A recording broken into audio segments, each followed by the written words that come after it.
Buenas tardes, bienvenidas, bienvenidos a este seminario en recuerdo a la figura y al legado de Abel Lacalle Marcos. Quiero dar paso, en primer lugar, a Joan Corominas, actual presidente de la Fundación Nueva Cultura del Agua, que nos explique la razón de este ciclo de seminarios en qué va a consistir o qué seminarios van a incluir. Y a continuación ya daremos paso a este seminario en concreto con la presentación de los ponentes y sus intervenciones. Así es que, Joan, cuando quieras. No, muchas gracias a todos los amigos de Abel que hoy estamos aquí junto a los que hemos estado siempre buscando el mejor uso del agua, la mejor gestión del agua, los valores ambientales del agua. Y esto era lo que defendía Abel. Por eso hemos organizado desde la Fundación Nueva Cultura del Agua un seminario, una serie de seminarios que vamos a hacer a lo largo de todo el año, que vamos a denominar Compromiso Social y Derecho Ambiental, el legado de Abel Lacalle Marcos. Abel nos dejó en diciembre, fue nuestro presidente desde el año 2015 al año 2023 y su trayectoria, tanto profesional como de compromiso, es lo que hoy queremos poner en valor y queremos que entre todos lo compartamos y recordemos sus labores profesionales, que han sido muchas. Pero sobre todo, yo creo que tenemos que ver que su vida ha estado siempre ligada al derecho ambiental y de aguas fundamentalmente. Siempre ha buscado la rigurosidad profesional, del enfoque jurídico, la priorización de los derechos humanos, del derecho europeo, de los derechos que están en nuestra Constitución. Ha buscado y ha defendido siempre los objetivos de las normas sobre el detalle del articulado. Era lo más lejano a un leguleyo y lo más cercano a un filósofo del derecho, que creía que el derecho era un instrumento para resolver conflictos en la sociedad, para avanzar en la sociedad buscando soluciones que beneficiaran al conjunto de la sociedad, que beneficiaran a la naturaleza.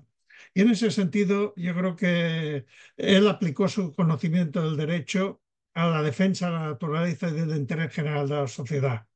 Ha estado comprometido con los movimientos sociales durante las últimas décadas. Es opuesto al expolio de los ecosistemas, prestó asesoramiento y litigó por ellos en los tribunales, consiguiendo sentencias relevantes. Su actividad centrada en la política del agua y repartida por todo el territorio español abarcó temas tan diversos como la paralización de proyectos de infraestructuras hidráulicas de gran impacto ambiental, la implantación de caudales ecológicos, la correcta aplicación del principio del que contamina paga en la recuperación de los costes del agua o la protección de las aguas subterráneas amenazadas por actividades diversas. Habéis visto que tocó casi todos los temas que afectan a la naturaleza y sobre todo al agua. Por tanto, este es el legado que queremos hoy poner en valor con ese ciclo de actividades que las iremos desarrollando a lo largo de todo el año. Ahora, hoy, hablaremos y nos hablarán de resistencias y alianzas en la conservación de la naturaleza. El próximo mes de mayo tendremos otro seminario virtual sobre legislación bien conducida, última frontera al extractivismo minero. En junio, el seminario lo titularemos Se escribe agua, se lee democracia, contribuciones jurídicas por una nueva política del agua. En septiembre será el interés general, una pregunta que hacemos, de las obras hidráulicas. En octubre, colaborando en la defensa del Tajo. Y en noviembre, finalizando ese ciclo, el sueño de la participación pública en la gobernanza del agua. Además de ese ciclo de seminarios, en la asamblea de la Fundación que celebraremos en el mes de octubre, le dedicaremos un homenaje a su trayectoria y a su figura, en el que hemos invitado y asistirá a su familia. Por tanto, también estáis invitados a participar en ese homenaje ya colectivo, con la familia, muy sensible, muy afectuoso y que entre todos le debemos a Abel. Muchas gracias. Gracias, Joan. Bueno, pues vamos a dar paso a ese primer seminario que en este caso se va a centrar en la labor de, bueno, en las iniciativas en las que estuvo implicado Abel relacionadas con la conservación de la naturaleza, donde desde luego fue muy protagonista su tierra, Almería, y para ello contamos con tres ponentes, con Enrique Ruiz, que es abogado y que nos hablará de la defensa de los árboles centenarios en la Plaza Vieja de Almería, una lucha que como ya nos explicará, fue muy importante, no solamente a nivel ambiental, sino también a nivel social. Enrique Ruiz es licenciado en Derecho, graduado en Ciencias Políticas y Criminología, experto en Derecho Ambiental y con un posgrado en Derecho de la Unión Europea. Es miembro de varias organizaciones ambientales, en concreto de la Asociación Amigos del Parque Natural de Cabo de Gata-Níjar y de Ecologistas en Acción, y se ha implicado en asuntos como el Hotel Algarrobico o como los senderos mineros en Cabo de Gata, entre otros.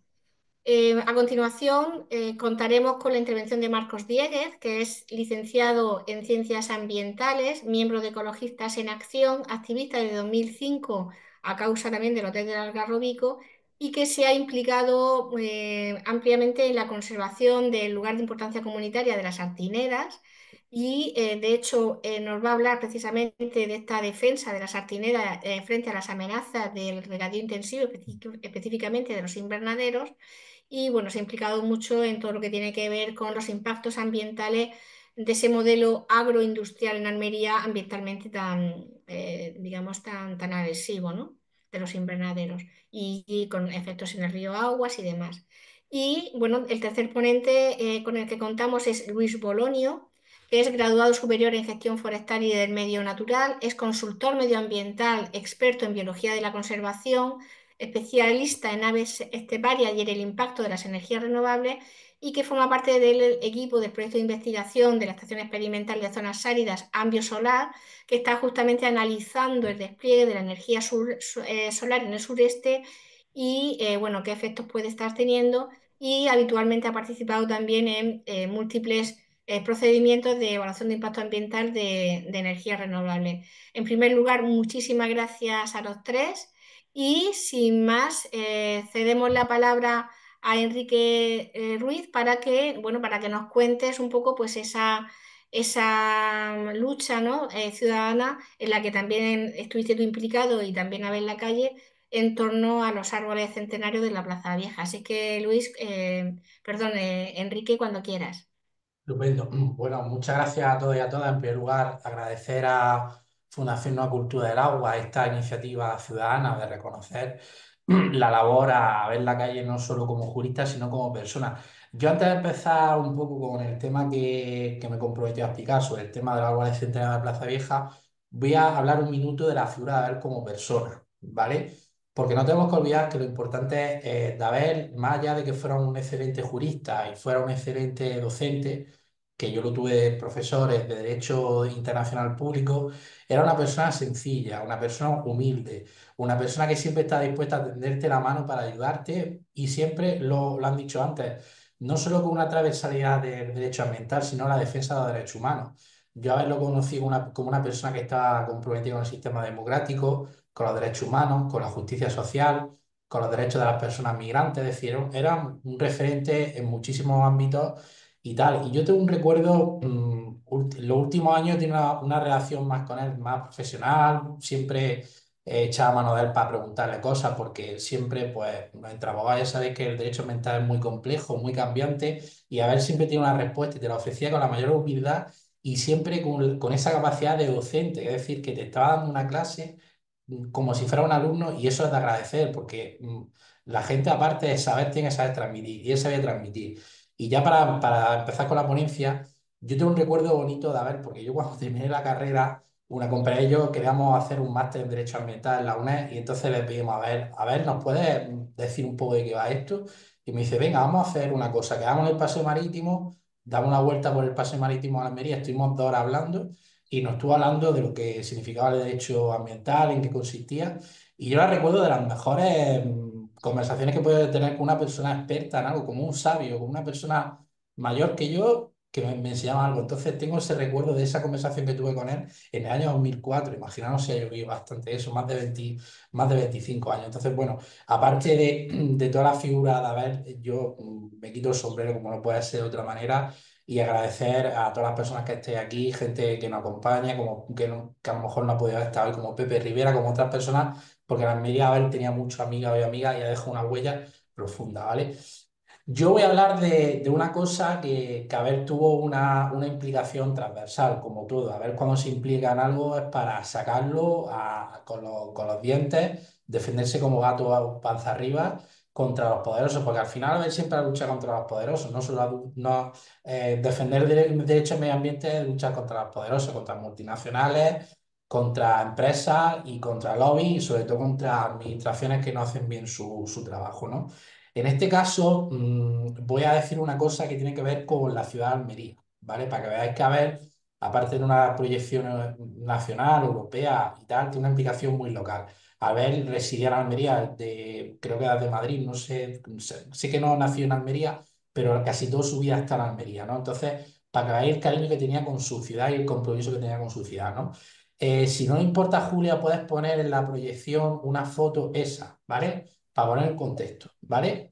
Esto es una plaza, esto es la Plaza de la Constitución, como puede ser la Plaza del Sol de Madrid o las Ventas de Córdoba o las Tendillas de Córdoba y tal.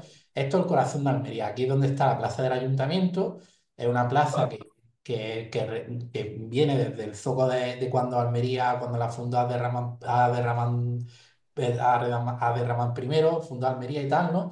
Y todo ese tiempo la Plaza Vieja ha sido un sitio pues, donde había establos, después había un zoco, un mercado y tal, ¿no? Entonces, para que veáis esta foto de principios de siglo y para que veáis la foto, la importancia que tiene, que es una plaza, que es parte de la historia de Almería, y luego aparte tiene unos árboles, ¿vale? Con esto quiero decir que la defensa del medio ambiente no solo proteger los espacios naturales, las luchas contra las macroranjas, contra todo el tema de los parques eólicos, estos que quieren hacer, sino también conservar nuestro entorno más saludable, ¿no? Y al final, los árboles, aparte de toda la función social que hace, de dar sombra en una zona de Almería, que es prácticamente un desierto, que en que somos de Almería, salir en julio y en agosto a las 4 de la tarde es abrasarte. Estamos ahora, son las 7:15 y hace casi 30 grados, hace un calor insoportable hoy en Almería y encima un calor de este húmedo que a mí no me gusta nada.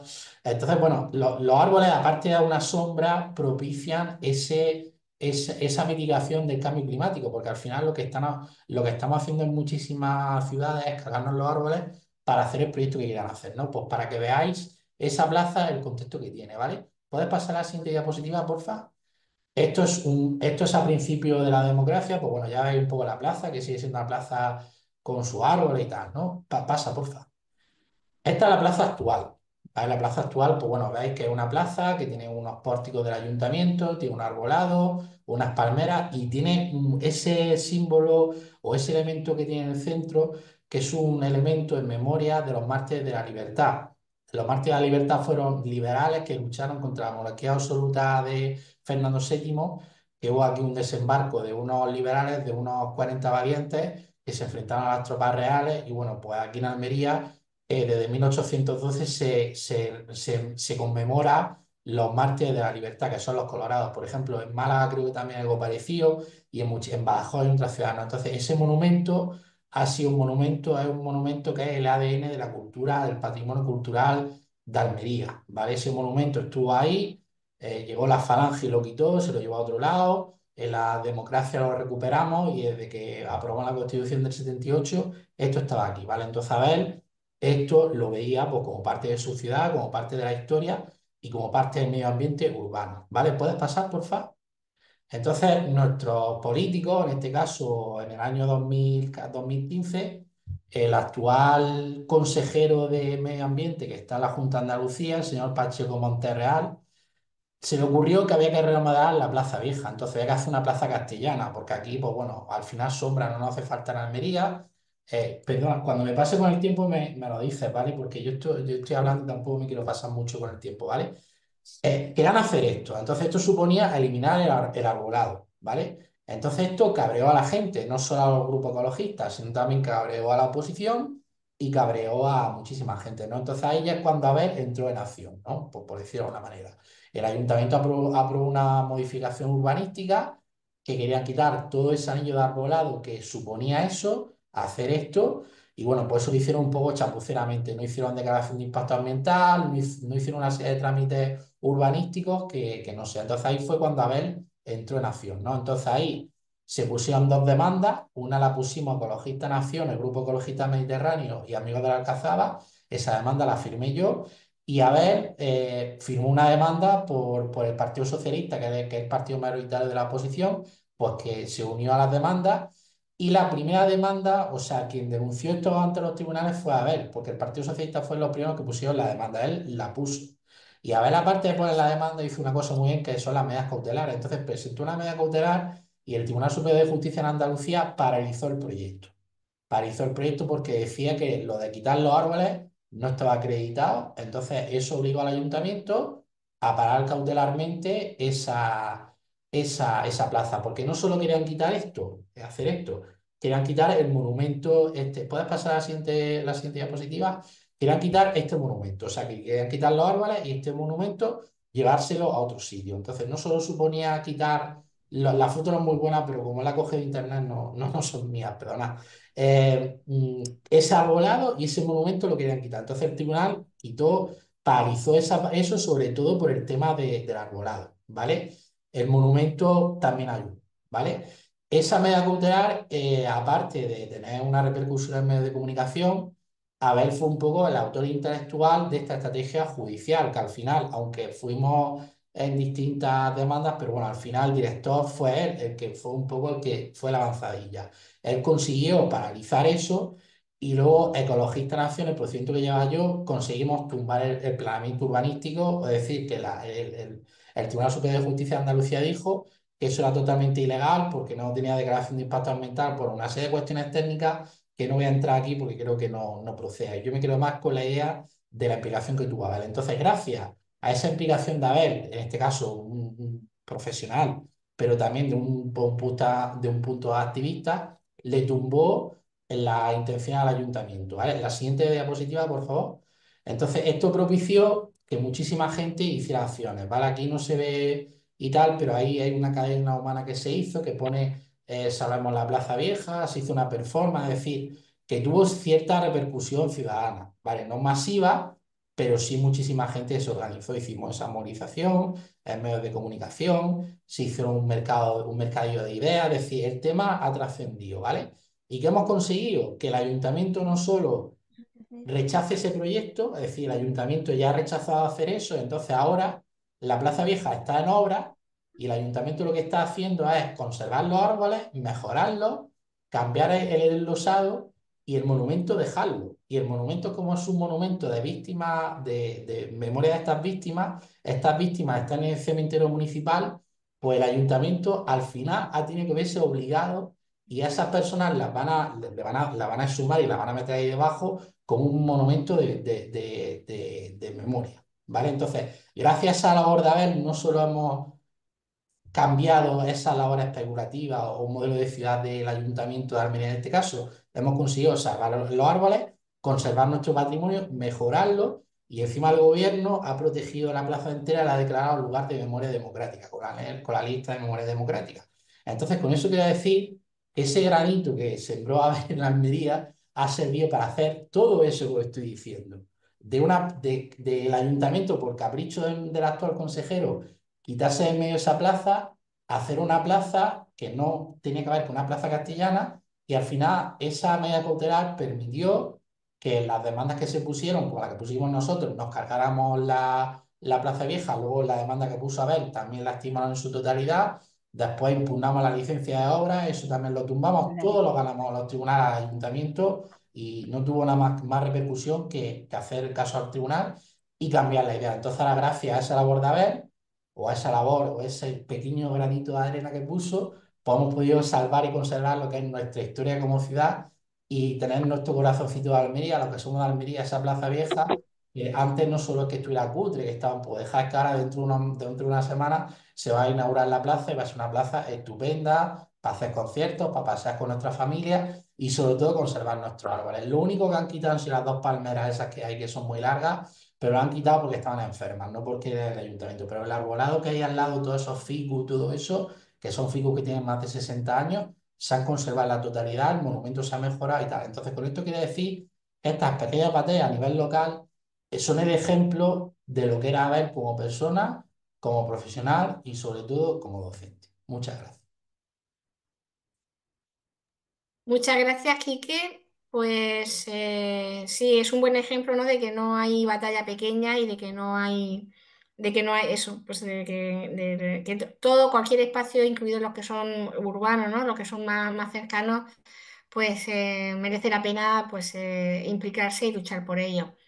Voy a dejar de compartir y le vamos a dar la palabra a Marcos Dieguez para que nos cuentes un poco de qué va esto, qué son las artineras, de qué van y bueno, qué lucha habéis estado teniendo con ellas y un poco qué papel también tenía. Cuando quieras. Bueno, muchas gracias también a la Fundación Nueva Cultura del Agua, a ti, Julia, por haberme invitado a presentar este tema del que ya estoy un poco desvinculado, pero bueno, en el que pedí en su momento la colaboración de Abel. Me uno también a las palabras de Quique. Yo no fui alumno suyo, aunque estudié ciencias ambientales, no estudié aquí en Almería, pero todos los compañeros que estudiaron aquí con él, siempre les oí muy buenas palabras de Abel. Yo le conocí posteriormente y todos los contactos que tuve con él, como dice Quique, fueron muy cordiales, muy amigables y todos los emails que conservo, que he estado releyendo precisamente para preparar esta presentación, tienen ese gran valor didáctico, ¿no? Del que hablaba Quique también antes. Bueno, yo voy a hablar de una victoria un tanto agridulce en este caso. Voy a compartir pantalla.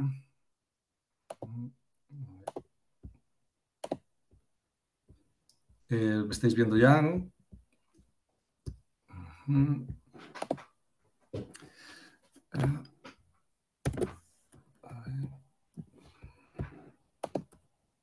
Bueno, pues para empezar, se trata de un LIC, un espacio protegido llamado Hartos de El Ejido. Los hartos, estamos todos un poco hartos, ¿no? del Ejido, en realidad, pero los hartos más hartos están. Son este gran arbusto arborescente, o sea, en realidad son como árboles enterrados en el suelo, ¿no? Tienen un diámetro grandísimo, pueden llegar hasta 4 metros de altura y, bueno, pues tienen una gran raíz también que es capaz de sacar agua directamente de los acuíferos y eso es lo que les permite ser verdes durante todo el verano, cuando aquí todo el resto de vegetación se seca. Son auténticas islas de biodiversidad, ¿no? En medio de este desierto. Es el Maitenus senegalensis, una especie que es ibero-norteafricana y que, bueno, los mejores lugares donde estaba conservada de toda Europa eran aquí Almería. Ya no sé si podemos seguir diciendo lo mismo.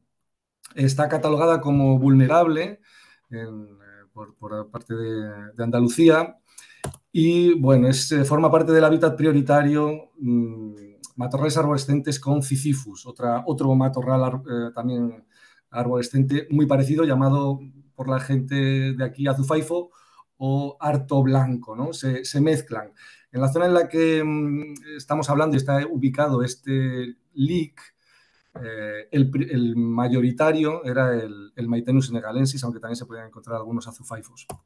Bueno, vamos a ver, para la gente que no conozca un poco Almería, esta imagen, pues bueno, todo eso que vemos blanco efectivamente son invernaderos. Nos vamos a centrar en esta zona, que es la zona del Ejido, el poniente almeriense.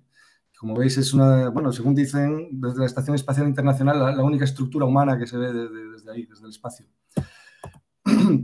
Mira, de estas 4 manchas verdes que están aquí señaladas, es lo que en su momento se propuso como un LIC. O sea, eran los 4 reductos que quedaban mejor conservados con este hábitat prioritario en toda la zona del poniente. Bueno, no los únicos, de hecho hay otras zonas que quedaron desprotegidas y que se debería luchar por su protección. Yo creo que la Junta, en base a lo que os voy a contar, está mirando a ver cómo cómo protege lo poco que queda y ver qué solución da al caos jurídico en el que se ha metido por dejación de funciones principalmente. Como veis, son 4 manchas aisladas y en realidad tienen esa forma porque eran lo único que quedaba originalmente. Mirad, aquí vemos, por ejemplo, una secuencia fotográfica desde 1997, que creo que es cuando se propone el LIC, o en base a esta ortofoto es por lo que se decide que tenga esta forma, es decir, era lo que quedaba, ¿no?, del hábitat sin invernaderos, ¿no? Pero este año, no sé si fue en 97 o 98, cuando se propusieron los LIC a la Unión Europea, y mirad lo que había ocurrido ya en 1999. O sea, ya parte de, no, casi la totalidad, ¿no?, más de la mitad de la superficie había sido invadida por los invernaderos. En 2006 había seguido creciendo. En 2006 es cuando se aprueba el LIC como tal. Y esta era la situación del LIC en su... Bueno, podemos seguir porque ya prácticamente no quedaba nada, ¿no? No sé si se ve mi puntero. Aquí quedaba una zona con hartos, aquí otra, pero estas otras zonas que quedaban sin invernaderos ya creo que no tenían prácticamente ningún harto. Y bueno, la cosa siguió empeorando, se roturaron en 2011 otras zonas, de forma que llegamos 2013 más invernaderos y la situación actual, 2023, esta es la foto más actual, solo nos queda esta zonita pequeña en la que se encuentran algunos hartos, ¿no? Esto para que veáis cómo ha sido la degradación. Yo siempre he dicho, y creo que puedo afirmar, que este es el lugar de interés comunitario más degradado y más destruido de toda Europa. Y las pruebas que os voy a mostrar me remito. Bueno, aquí la comparativa, ¿no?, para que veáis lo que era 1997 y lo que es la actualidad. Bueno, la Junta no ha hecho nada. De hecho, el Ayuntamiento de Ejido tuvo implicación directa en la destrucción de los hartos. Todo esto fueron eventos que ocurrieron, bueno, pues mucho antes de que yo llegara a Almería y de la implicación de Abel Lacalle en este caso, pero sí que fue denunciado en su momento por profesores de la universidad, del CSIC, y también por los grupos ecologistas, evidentemente, ¿no? Bueno, vamos a seguir un poco. Aquí os voy a poner simplemente la comparativa de estas otras 2 zonas entre 1997 y 2023, que como veis, pues bueno, toda esta zona ha sido degradada. Bueno, ya estaba degradada, pero ha sido construido aquí la ciudad del motor o algo así. Aquí se han construido invernaderos, aquí se ha urbanizado, con lo cual también, es decir, quedan de hartos una pequeña zona y luego aquí, ¿no?, más o menos es lo único que queda. Hacia el sur también quedan algunos, aquí ya van siendo más bien Cicifus, ¿no?, lo que predomina, azufaifos, y los últimos hartos están aquí. Es verdad que la Junta está haciendo ahora mismo aquí, bueno, confirmando, porque estoy señalando, estáis viendo mi ratón, ¿no? La Junta está haciendo aquí traslocación de hartos, cosa a la que nosotros nos hemos opuesto, pero bueno, al final es la mejor solución para hartos que están en zonas urbanizables y los están traslocando aquí y bueno, pues parece que están sobreviviendo, un porcentaje alto, no sé muy bien, hace tiempo que no voy a mirar cómo está evolucionando. Esto era una antigua cantera que se utilizó para la construcción de la A7, que es esta autovía que vemos por aquí. Y entonces, bueno, pues se está intentando restaurar con hartos que se cogen de otros lugares donde todavía quedan y que, pues para que no, bueno, pues para dar la licencia de invernadero o de obra, pues se están traslocando ahí. Y vamos a la zona que nos interesa. Es en la que se implicó Abel Lacalle en su defensa, que, bueno, como vais a ver, es una defensa simbólica, ¿no? Mira, este era el lugar. ¿Veis todas estas manchitas que se ven negras? Estos son los hartos, ¿no? En realidad, como digo, son, para verse, ¿no?, en esta ortofoto, son de dimensiones muy grandes. No sé si 10, 15 metros pueden tener de diámetro. Son arbustos, algunos tremendos, de grandes. Y dentro de ellos vive mucha fauna y también crece mucha vegetación, ¿no?, que se resguarda del tórrido sol que tenemos en Almería. Bueno, pues mirad, lo mismo. En base a esta ortofoto, esto fue lo que se delimitó, eran el hábitat o los hábitats, que hay más de uno, ¿no?, no solo el prioritario, los hábitats que se propusieron para proteger como LIC, y en 1999 toda esa extensión, como veis, había sido roturada. No sabemos hasta qué punto la propia propuesta de protección aceleró la destrucción del lugar. Bueno, ya digo, esto ocurrió en 1999. En 2007, cuando se aprobó el LIC, bueno, estas ortofotos de 2007, el LIC se aprobó en 2006. Los hartos, bueno, se había cultivado aquí, estas zonas son olivar, pero los hartos que habían sido eliminados aquí estaban volviendo a crecer. En realidad, cuando tú roturas un harto, eh, eso como tiene tanta raíz, eh, es capaz de rebrotar y rebrotar de una manera además vigorosa. Entonces, la única forma de eliminarlos es arrancándolos de raíz, cosa que también aprendieron los que tenían intereses en no tener hartos en sus terrenos y hicieron, ¿no? Tenemos también constancia documental de hartos que puntualmente desaparecen completamente o sea, desaparecen de un año para otro, ¿no? Las ortofotos. Eso es porque y el resto de la vegetación no. Lo que me refiero es que han ido a por ellos directamente y los han arrancado pues, precisamente para esto. Aquí estaban creciendo otra vez, ¿no? Pero en 2013 ya empiezan a crecer invernaderos dentro. Y en 2016 se vuelven a producir unas nuevas roturaciones.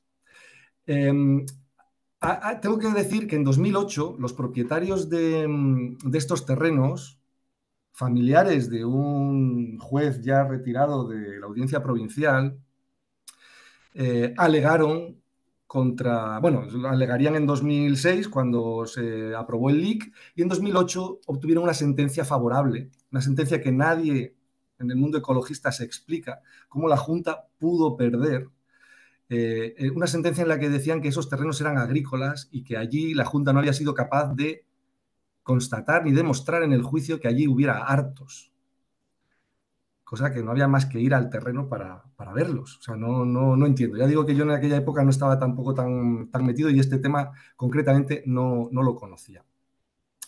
Bueno, como veis, en 2013 se construyen invernaderos, en 2016 se vuelven a roturar, ¿vale? Y aquí es cuando nosotros denunciamos, aquí es cuando yo veo, bueno, con otros compañeros de Ecologistas en Acción, vemos estas roturaciones, vamos al terreno, vemos que en estas zonas, en esta zona concretamente que estaba completamente roturada, los hartos estaban rebrotando, ¿vale? Estaban volviendo a salir del suelo y denunciamos. A partir de aquí es cuando pues, pedimos la colaboración a todo el mundo, científicos, a todos los que podíamos saber que tenían alguna implicación en este tema. Quiero agradecer especialmente a Paco Valera, que creo que está por aquí, y a Javier Cabello Piñar, porque han sido Paco Valera de la Estación Experimental de Zonas Áridas del CSIC y Javier Cabello Piñar de la Universidad de Almería, porque fueron los que aportaron la evidencia científica y sobre todo también Abel Lacalle, que es el que fue el que llevó la defensa jurídica de todo este tema. ¿Por qué? Porque, bueno, nosotros denunciamos, todo esto, la Junta nos dijo bueno, que había una sentencia que decía que esos terrenos eran urbanizables y tal, y entonces en 2020 la Junta realiza un proyecto de descatalogación. Este es el proyecto de descatalogación. Las zonas marcadas con rojo eran las que habían quedado en esa sentencia de 2008 pues como agrícolas. Y entonces querían descatalogar todo y dejar el LIC como lo veis aquí. O sea, es decir, el absurdo, no sé si os dais cuenta, el absurdo es que esta carretera sería LIC, este invernadero sería LIC. Evidentemente las ramblas son públicas y serían LIC, pero quedarían invernaderos protegidos como LIC, unas pequeñas zonas y todo el lugar, por ejemplo, donde quedaban los mejores hartos, que es todo esto, que donde todavía no se había roturado ni había proyectos de construir invernaderos, pues lo querían desproteger. Y aquí fue donde nosotros, como decía, pues pedimos la colaboración y Abel Lacalle se prestó pro bono por supuesto, a llevar adelante con toda la defensa jurídica y llevamos dos vías en este caso. Una fue bueno, primero, ante esta propuesta de LIC, nosotros hicimos alegaciones, ¿no? Alegaciones que, basándonos en los informes científicos y dirigidas por Abel, también por Pepe Rivera, a quien también han mencionado por aquí Quique, pues se presentaron y fueron desestimadas. Entonces, en octubre de 2020 se aprobó Se aprobó este proyecto de descatalogación que tenía que ir a Europa, ¿no? A través del ministerio. Y entonces fue cuando nosotros hicimos la doble vía de, por un lado, escribir una carta a la Comisión Europea con todos los informes científicos y demás para ponerles en preaviso y que dieran una opinión sobre si se podía descatalogar un leak cuando la degradación había sido por causas humanas. Y por otro lado hicimos un contencioso administrativo contra ese decreto de aprobación de la descatalogación. Bueno, pues la victoria fue esa, que tanto la comisión, en primer lugar, como el Tribunal Superior de Justicia de Andalucía, en segundo lugar, pues nos dieron la razón, gracias a los argumentos de Abel y a la aportación de los datos científicos. Y es que es evidente, ¿no?, que la Unión Europea dice que un leak solo se puede descatalogar o cambiar sus límites si la degradación ha ocurrido por causas naturales, que desde luego no podemos decir que es el caso. ¿Por qué digo que es una victoria simbólica? Pues porque este es el estado actual del lugar. Sigue siendo protegido, o sea, las zonas, la sentencia del Tribunal Superior de Justicia no contradecía a la anterior, porque la otra sentencia también era del Superior de Andalucía. Ahí tenemos que ver que el Superior de Andalucía se contradice muchas veces. También ocurrió en el caso del Algarrobico. Por eso que digo, esta zona sigue siendo agrícola, o sea, según el Tribunal Superior de Justicia de Andalucía, es agrícola, pero también el Tribunal Superior dice que, a pesar de que sea agrícola, eso no quita que sea digna de conservar por sus valores ambientales para la conservación del azufay, o sea, perdón, del arto, en este caso, del Maitenus senegalensis. Pero bueno, los hechos consumados son algo habitual en Almería. Parece ser que es más rentable construir un invernadero a pesar de que sea ilegal, porque como saben que nunca se ha conseguido tirar abajo uno, pues bueno, o de aquí a que haya una sentencia. Claro, porque hemos conseguido que no se descatalogue, pero no hemos conseguido que se restaure, ¿no? Eso es otro juicio. Conseguimos una estimación parcial, gracias a ver la calle, en contra de la descatalogación, pero no a favor de la restauración, ya que nos decían que teníamos que iniciar otro proceso, pues otro contencioso, otro procedimiento distinto. La última noticia que tenemos de todo esto es de abril de 2024. El último email que recibí yo sobre este tema de Abel Lacalle, en el que nos informaba de que tanto la Junta como los propietarios habían recurrido al Supremo.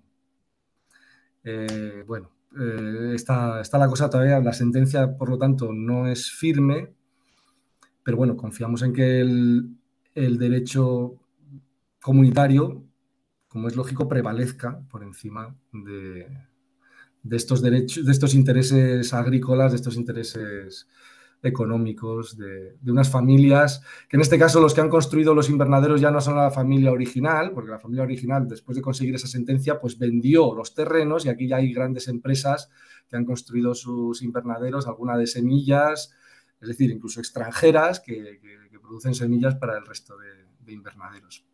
Bueno, pues como digo, una pena que este caso ha quedado todavía a medias.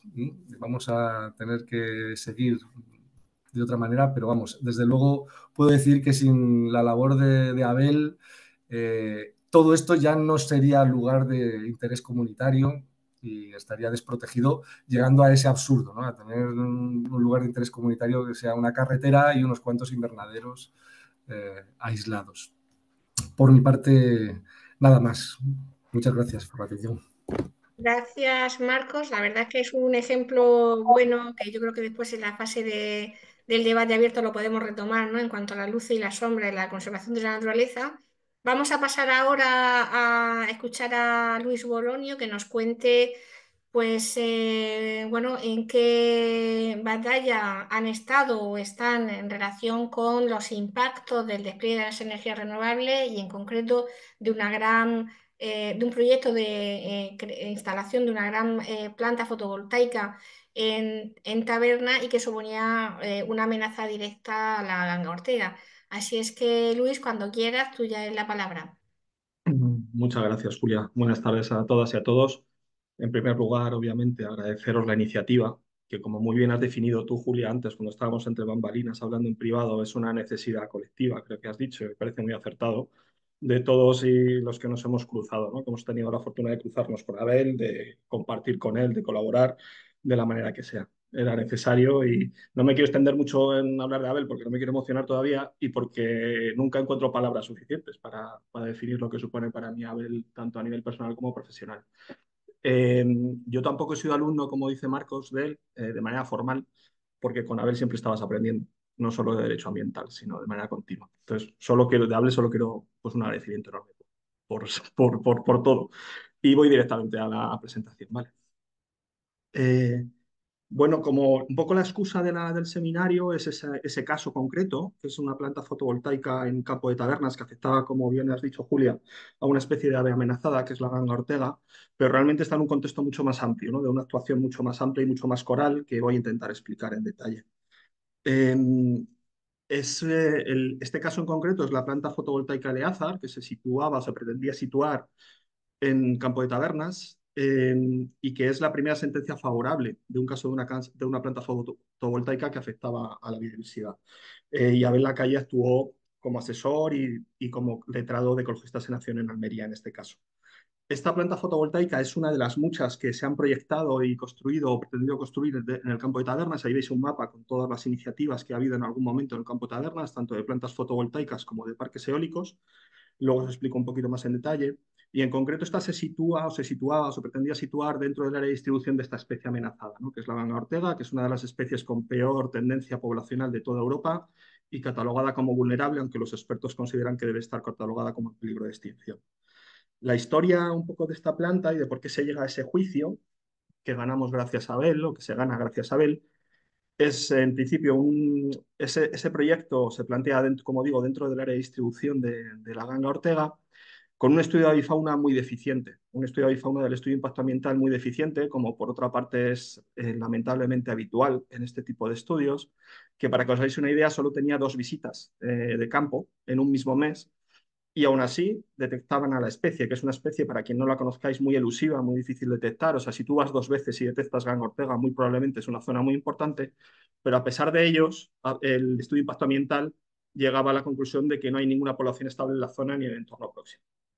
Eh, en el proceso de participación pública, la Estación Experimental de Zonas Áridas del CSIC presenta unas alegaciones, pero lamentablemente en este primer momento la Administración no las tiene en cuenta o no las valora positivamente y emite un dictamen ambiental favorable. En ese momento empezamos a realizar censos de ganga ortega en la zona porque había muy pocos datos realmente fiables y encontramos que es una zona vital para la especie de reproducción y durante todo el año. Podéis ver ahí un mapa, está dentro del centro de actividad de la especie. Obtuvimos en poco tiempo, obtuvimos muchas observaciones de la especie dentro de la poligonal de la planta fotovoltaica. En este momento es cuando Abel empieza a colaborar y asesorarnos en este caso. Eh, en el periodo del trámite de audiencia, para quien no conozca la legislación andaluza ambiental, es un poco complicada porque digamos que se puede participar en lo que conocemos como la declaración de impacto ambiental entre medias, ¿no? Quien esté personado. Entonces, la AEZA vuelve a participar, presenta un informe en trámite de audiencia con esos nuevos datos y con el asesoramiento de Abel. Y aquí Abel introduce una idea clave, que luego veréis por qué fue clave, que es la afección indirecta sobre los objetivos de conservación de la Red Natura 2000, porque aunque la planta no se ubica dentro, la población de ortegas afectadas sí se ubica en parte dentro de estos espacios Red Natura 2000 y es especie objetivo de conservación de los mismos. Como consecuencia de este trámite de audiencia y de la intervención de Abel y de los datos de los censos, la Administración cambia de opinión de ese primer dictamen ambiental favorable, considera que con esos nuevos datos no se debe construir la planta, emiten un dictamen ambiental desfavorable y el posterior informe vinculante, que es lo que viene a ser una declaración de impacto ambiental en otros sitios desfavorable. Eh, Como consecuencia, el promotor presenta un contencioso administrativo, contra esa decisión y en este momento Abel tiene otra intervención fundamental que sugiere que Ecologistas en Acción se presente como codemandado con un informe pericial de Francisco Valera de la Estación Experimental de Zonas Áridas.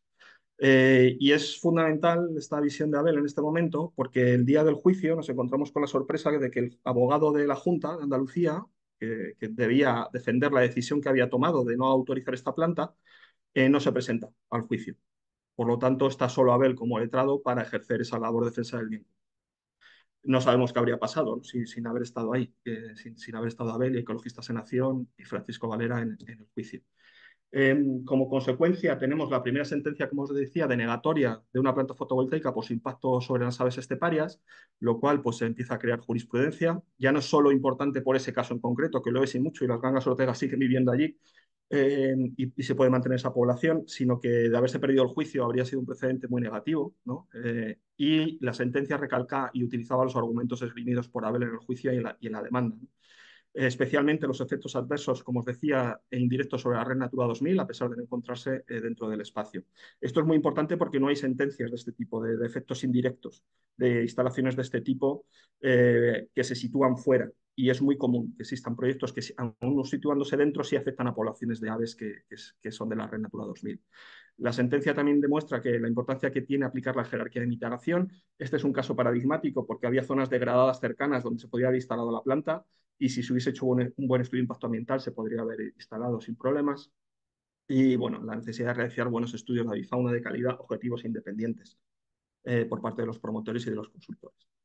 Pero como os decía, esto es solo la punta del iceberg, ¿no? O el caso más jurídico o la pata más jurídica de toda una iniciativa, de una alianza, he tomado la palabra que habéis utilizado para nombrar los seminarios, que yo, desde mi punto de vista, es inédita, ¿no? Por la cantidad de actores de la sociedad civil implicados, que ahí lo podéis ver, en torno al derecho ambiental, que representaba en la calle, expertos en biología de la conservación, investigadores de investigación básica, incluso ONGs de diferentes tipos, incluso plataformas ciudadanas que tanto a nivel local como nacional. En esto sí que me gustaría recalcar el papel de la Estación Experimental de Zonas Áridas, de los investigadores implicados y de los directores también, de ambos directores durante este periodo, Francisco Domingo y Teresa Baigar, porque creo que lo que han hecho en este periodo es muy significativo y es un ejemplo de transferencia de conocimiento que ojalá se repita muchas veces. Como consecuencia, toda esta iniciativa se plasma de manera formal, si queremos, o parte de ella en un proyecto de investigación, cuyo investigador principal es Francisco Valera, de la Estación Experimental de Zonas Áridas. Y os quiero contar un poquito, porque Abel participó, aunque no era investigador del proyecto de manera formal, lo era de manera real y de facto, y fundamental además. Lo primero que nos preguntamos en este proyecto es cómo se estaba desplegando la energía fotovoltaica para entender qué estaba pasando, ¿no? Y investigamos lo primero que se traduce en ese artículo científico del que podéis ver que Abel es coautor.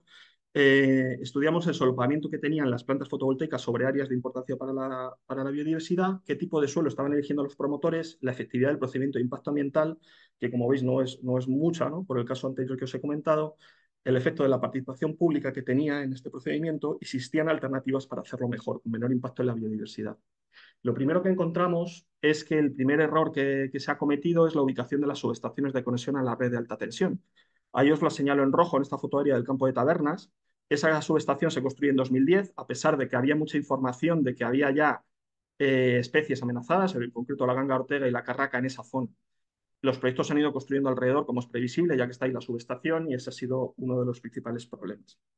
Lo segundo que nos encontramos en este análisis es que los promotores de estos proyectos buscan los suelos más baratos, ¿no? Porque siempre buscan la máxima rentabilidad. Ellos no quieren luchar contra el cambio climático, solo quieren el máximo beneficio. Estos suelos más baratos obviamente suelen coincidir con los suelos más valiosos ambientalmente, ya que están menos degradados. Y tercer punto que nos encontramos y más preocupante es que la Administración aprobaba estos proyectos en áreas de importancia para la conservación de la biodiversidad cuando no había ausencia, cuando no había alegaciones de expertos, ¿no? En el procedimiento. Cuando se empieza a alegar desde la Estación Experimental de Zonas Áridas, ahí cambia la Administración, empieza a rechazar proyectos igual de impactantes o incluso menos de algunos que ya había aprobado anteriormente, y también los promotores cambian la ubicación de estos proyectos a zonas menos impactantes. Por lo tanto, las alegaciones, es decir, la participación pública es fundamental en este procedimiento, ya que en este caso vimos que disminuía entre un 80 y un 90% las superficies de áreas de importancia para la biodiversidad en la zona. Es decir, los promotores y la administración, en ausencia de participación pública, pues toman malas decisiones. Para poneros un ejemplo solo, ahí podéis ver un mapa con las áreas que consideraban compatibles y no compatibles para la instalación de plantas fotovoltaicas, la propia Junta de Andalucía. Solo el 4% de la superficie de fotovoltaicas proyectadas en Tabernas está en zonas compatibles y el 41% de todo lo aprobado por la Junta está en zonas que la propia Junta considera no compatibles. Es sorprendente esto. ¿Es evitable este impacto? Nos preguntamos, ¿no? La siguiente pregunta. Pues vimos que creíamos que era evitable o que al menos había zonas mucho más degradadas donde instalar estas plantas fotovoltaicas, en concreto la superficie de olivares hiperintensivos e intensivos, con escaso valor ambiental ya, aunque sí que es verdad que destruyeron zonas valiosas ambientalmente anteriormente y que además han esquilmado el acuífero del río Agua, ¿no? Porque se extraen 20 hectómetros cúbicos al año cuando la recarga anual es 5 hectómetros cúbicos. Por lo tanto, nosotros en este artículo proponíamos una solución de compromiso para no frenar el desarrollo fotovoltaico y vimos que se podía instalar en estos olivares ya degradados ambientalmente más potencia incluso de la que había proyectada en Campo de Tabernas, con lo cual se podía haber evitado todo el impacto que han producido las fotovoltaicas allí. Eh, Además, la superficie ocupada sería menos porque al estar aplanados ya los olivares es más eficaz el uso del suelo por parte de las plantas fotovoltaicas, abre la posibilidad de hacer agrovoltaica y pues solucionas de paso un problema ambiental ya existente, ¿no? Que han creado estos olivares, que es la esquilmación de los acuíferos. La conclusión es que es evitable el impacto que producen estos proyectos, que se pueden hacer, y la herramienta es la ordenación territorial y la planificación, algo que en este país pues, no nos gusta aplicar muy a menudo. Es decir, el desarrollo fotovoltaico actual no es sostenible, no es ambientalmente sostenible. Los promotores eligen los lugares más valiosos para la biodiversidad, para sus proyectos, porque es más barato. El procedimiento de impacto ambiental no es garantista y la participación pública es la única herramienta eficaz para evitar el impacto.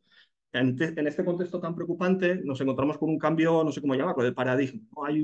Hay una serie de iniciativas normativas, tanto a nivel nacional como a nivel europeo, enmarcadas en el Plan Repower Europa, que pretenden acelerar aún más la instalación de renovables.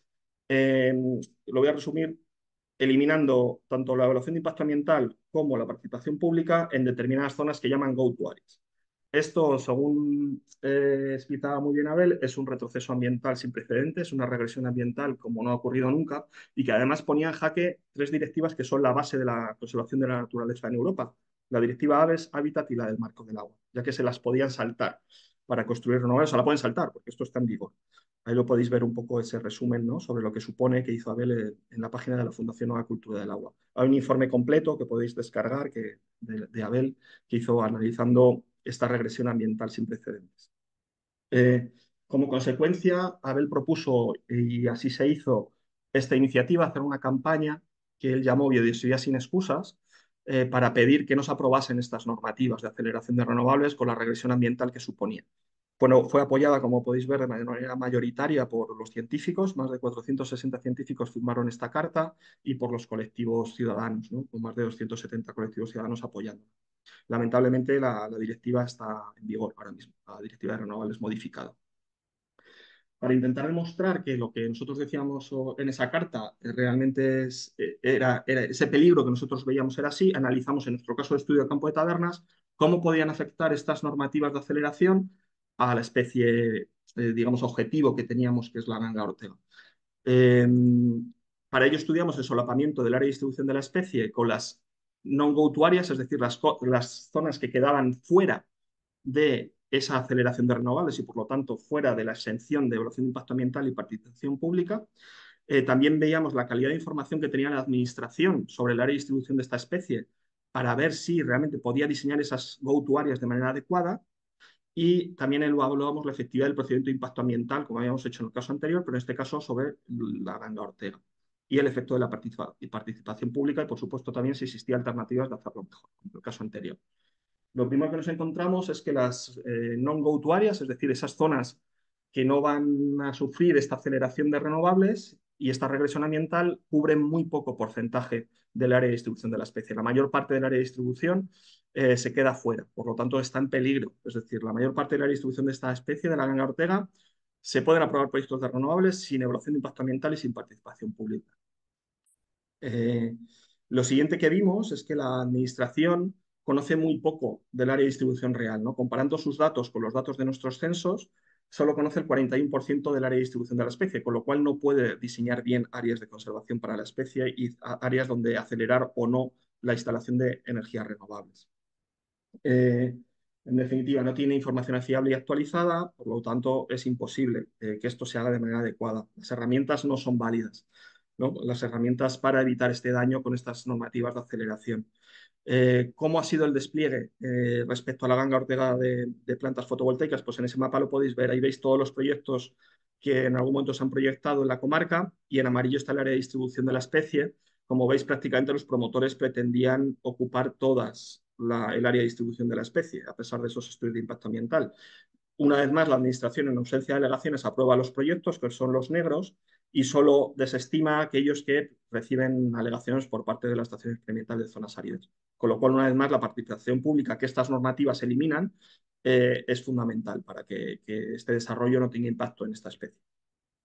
Eh, Como consecuencia, se han perdido ya más de 1.900 hectáreas del área de distribución de la especie en Acuario, lo cual pone en jaque la viabilidad de la población futura.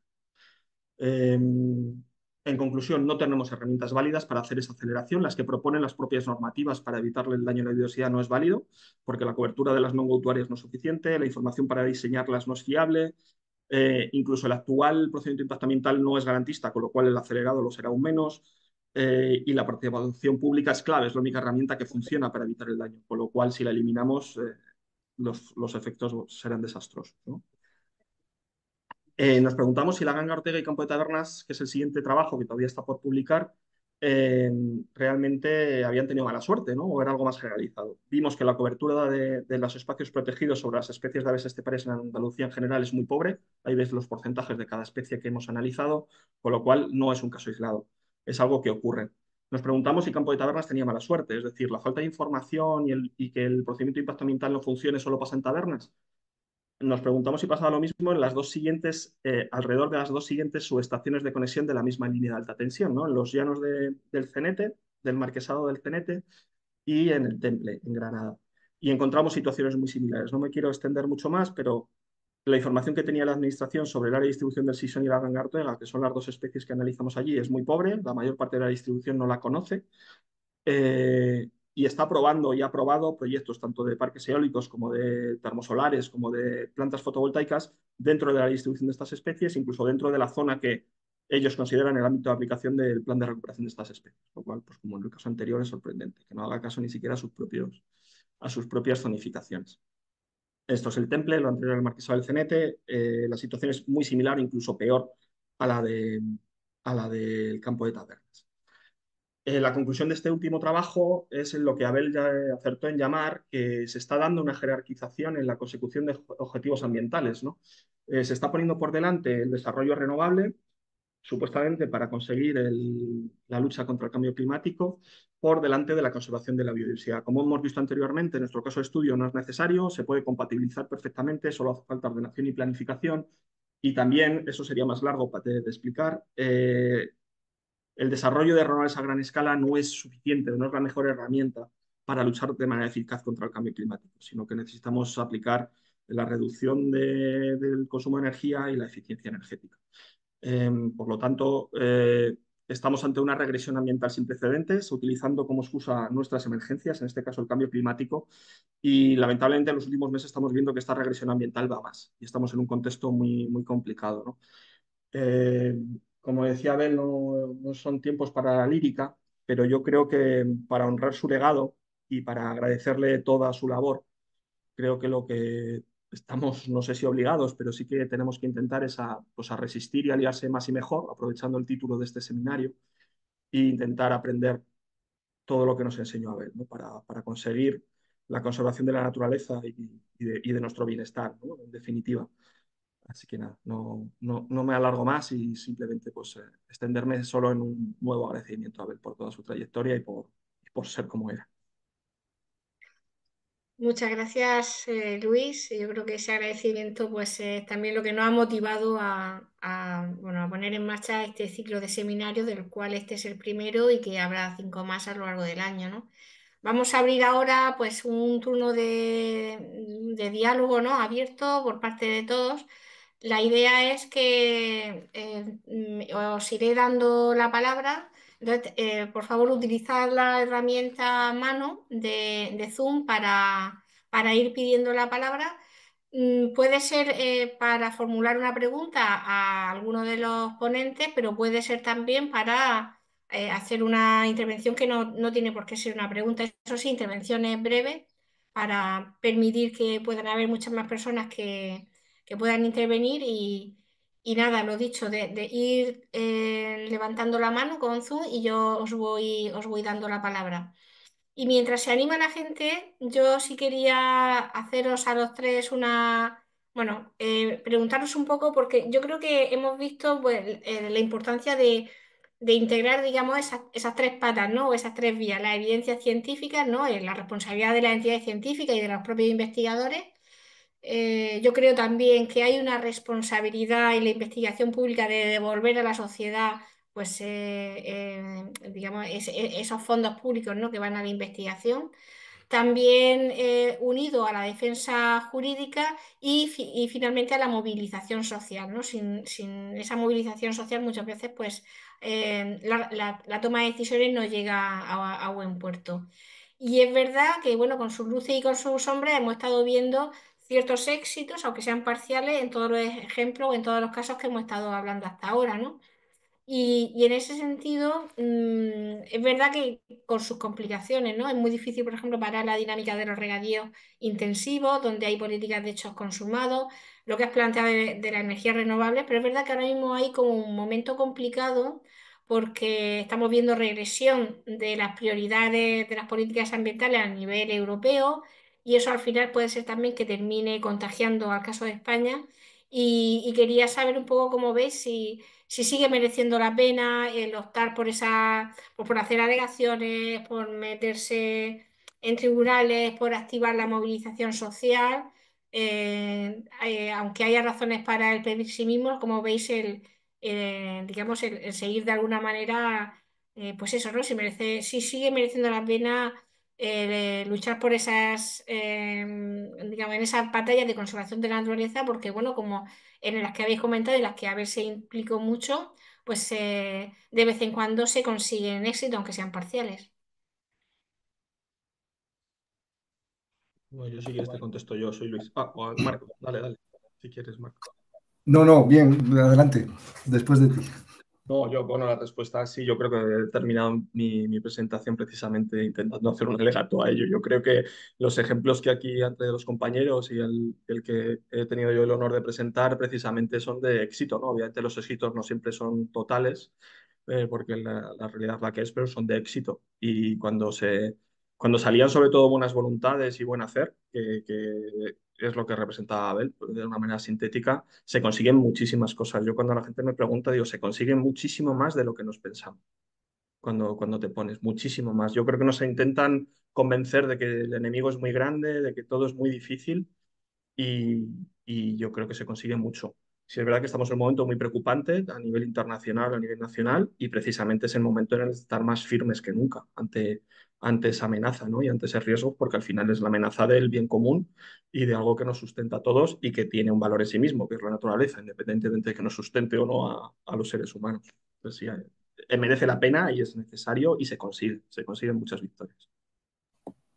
Sí, yo también quiero dar un mensaje optimista en ese sentido y precisamente en base a esa unión de las tres patas de las que hablabas, ¿no? Es como mejor se consiguen, ¿no? Los activistas llevamos mucho tiempo trabajando solos y la verdad es que solos la mayoría de las veces fracasamos, ¿no? En nuestras pretensiones, pero cuando tenemos el apoyo de la ciencia y también de juristas expertos, ¿no? Como es el caso de Abel Lacalle o en nuestro caso también aquí en Almería la suerte de José Ignacio Domínguez, otro abogado que, por ejemplo, en el tema del algarrobico y de otros asuntos nos ha llevado también de forma gratuita, ¿no? Que muchas veces tenemos esas limitaciones presupuestarias, ¿no? Para poder ir adelante con todos los casos que nos gustaría. Pero bueno, cuando tenemos esa unión, se pueden conseguir cosas. O sea que sí, es necesario y pertinente, vamos, seguir haciéndolo.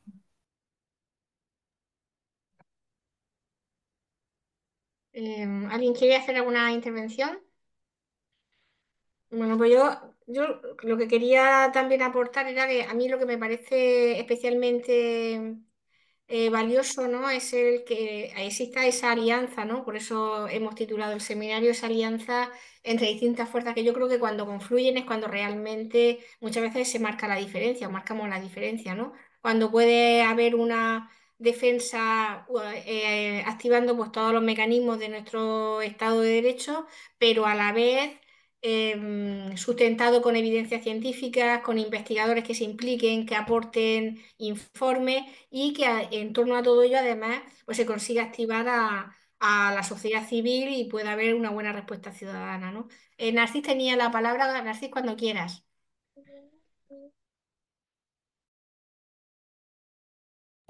El micrófono. Ahora. Hola, buenas tardes a todos, muy interesante.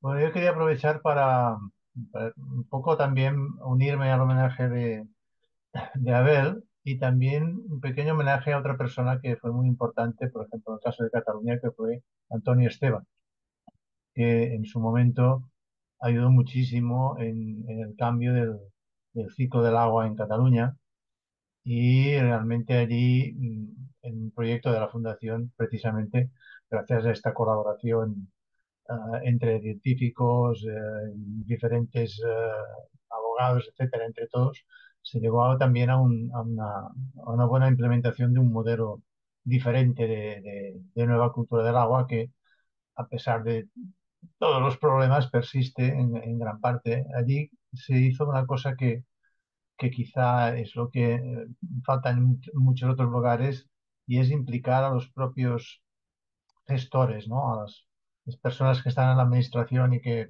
probablemente pues trabajan de una manera y que se hizo un cambio, yo creo, importante y se quedó una generación de personas allí que hoy en día están haciendo todavía un trabajo importante, ¿no?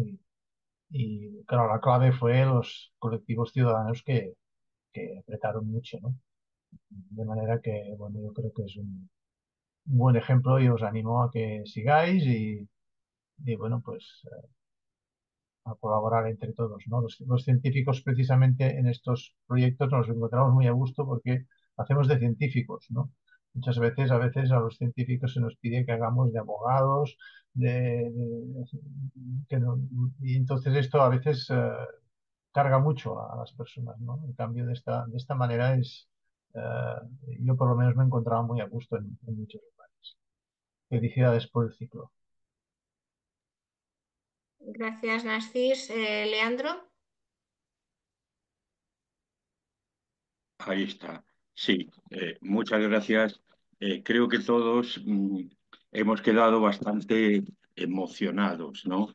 Tanto por la presentación como por las preciosas intervenciones, los casos que se han presentado, tan concreto, tan pormenorizados, con el enorme trabajo que hay detrás de ellos, ¿no? De cada uno de ellos.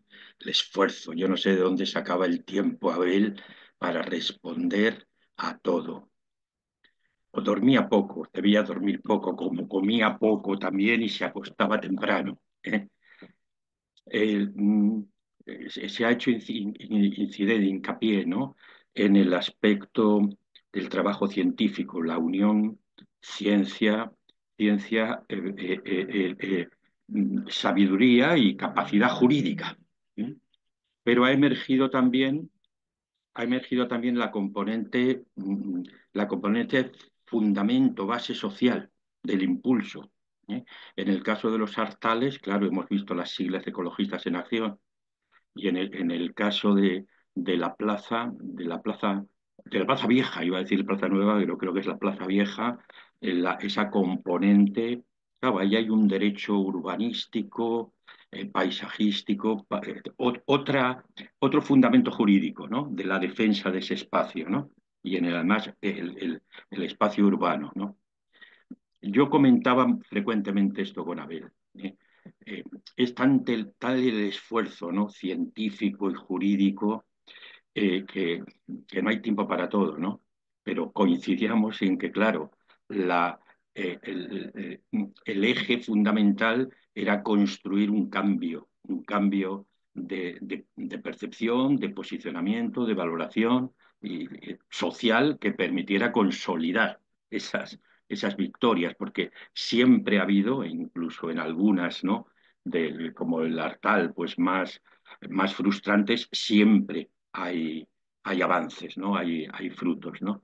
Pero la, la alianza con la población, con la base social de cada problema, es el problema, el eje fundamental, el elemento fundamental de consolidación y de progreso de esta línea de trabajo, ¿no?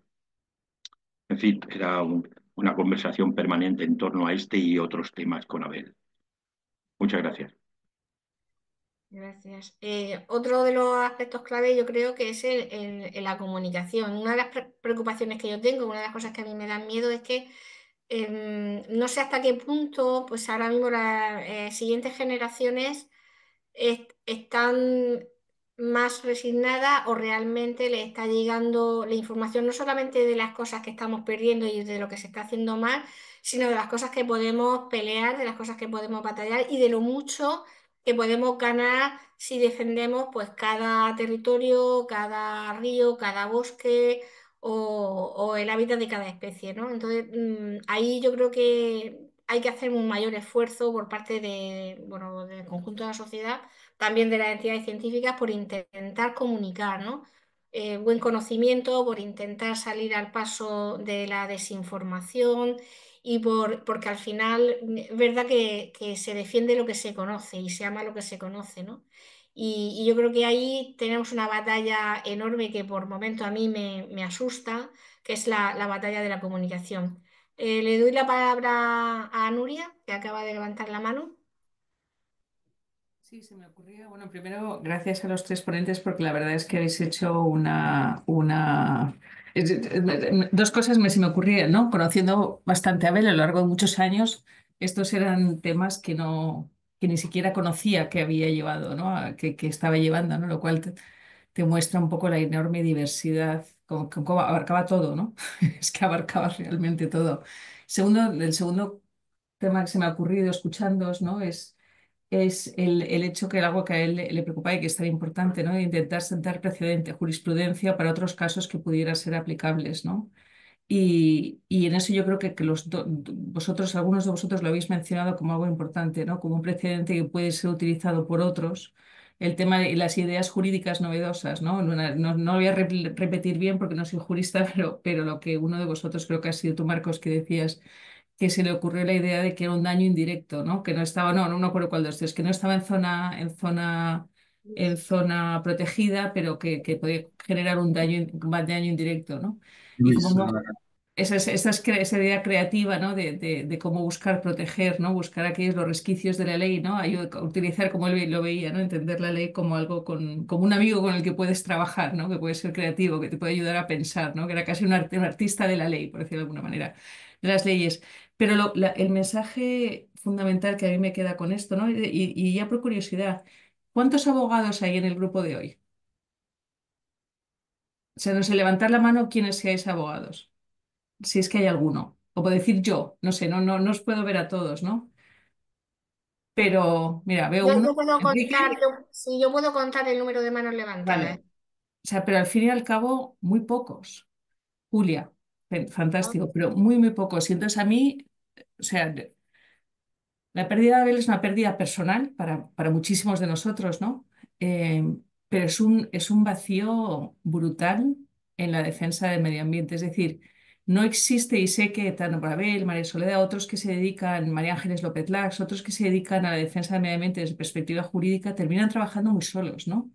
Porque no hay escuela. Entonces, estaba intentando pensar que una de las cosas, y no sé cómo, nunca tenemos tiempo, como decía con Leandro, ¿no? Que al final es difícil llegar, pero ¿cómo podríamos generar una especie de inventario no lo sé, o sea, cómo no perder todo esto, todo este trabajo hecho, ¿no? Porque yo veo ahora pues movimientos sociales, ¿no? Que surgen temas, ¿no? Y que lo lógico sería, bueno, le preguntaría a Abel, que siempre te cogía, pero claro, a Abel no lo podemos preguntar, ¿no?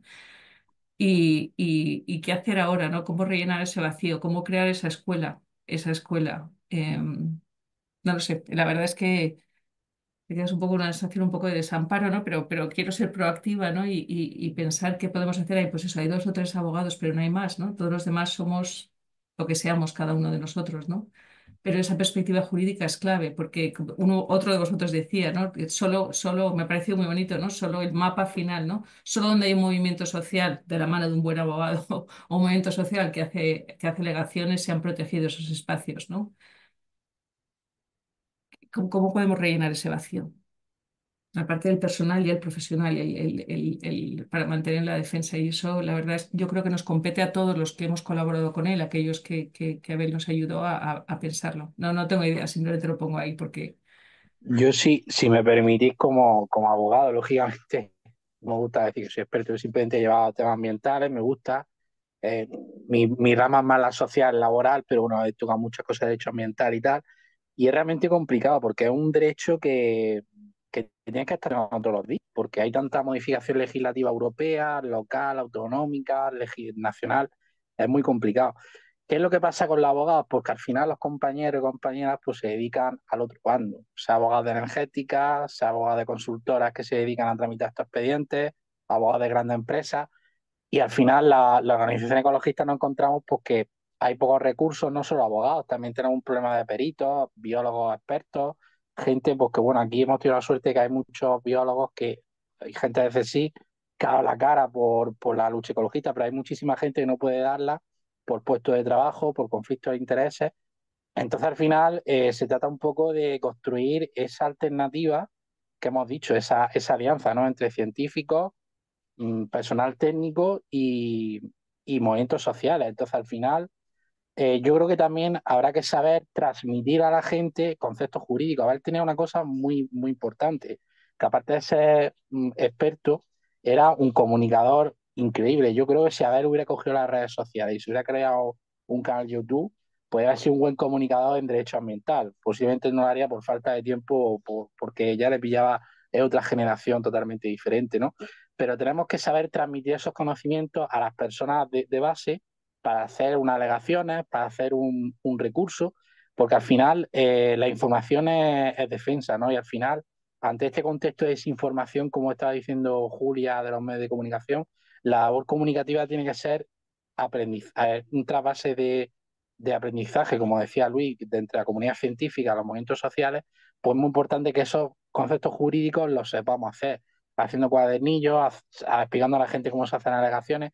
Eso creo que es clave, ¿no? Y es lo que muchas veces le falta al activismo social, pues que hay un grupo de jóvenes que a lo mejor se movilizan para proteger una zona verde, lo que sea, y luego le llega un plan urbanístico, no saben dónde cogerlo, porque es muy difícil si no sabes de eso. Entonces, al final, pues, un ejemplo, ¿no? Entonces, yo creo que esa triple alianza tenemos que profundizarla y sobre todo sabes comunicar y saber aprender a la gente. Eso es lo que Abel más sabía hacer, desde mi punto de vista. Mm.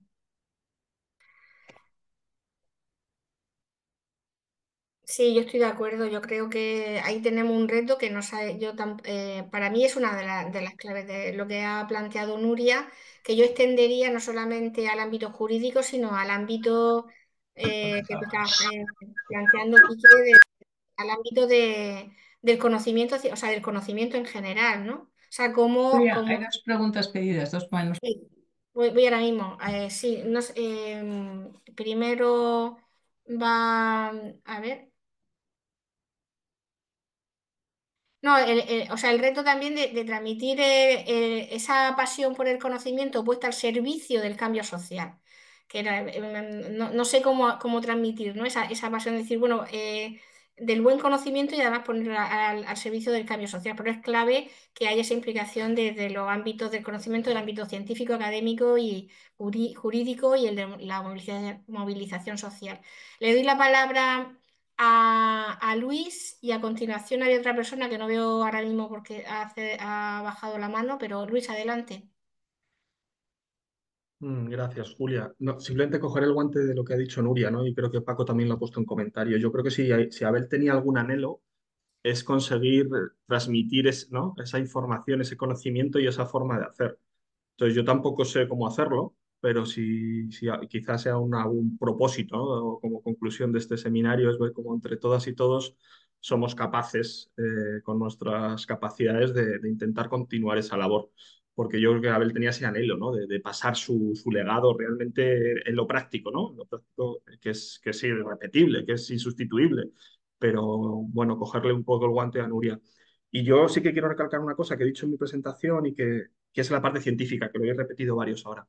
Yo creo que en el caso que yo he podido mostrar, la participación científica ha sido muy relevante y muy, ¿cómo decirlo?, muy singular, ¿no? Porque no es habitual tanta implicación, ¿no? Desde el punto científico. Yo sí que quiero hacer un llamamiento a los investigadores, a esa transferencia de conocimiento que no todo es currículum, que no todo es, que son trabajadores públicos al final y que necesitamos, ¿no? Esa transferencia de conocimiento y esa participación más activa, ¿no? Yo creo que nuestro caso ejemplifica además de que se puede hacer, de que es muy efectivo y de que es muy satisfactorio además porque lo sé para las personas que lo realizan. Entonces, hacer ese llamamiento y que ahí están para eso, yo creo también. Vale, pues vamos, gracias, Luis. Le damos la palabra a Anto y a continuación a Marcos. Y ya con eso, pues estaremos ya aproximándonos al cierre del seminario. Anto, cuando quieras.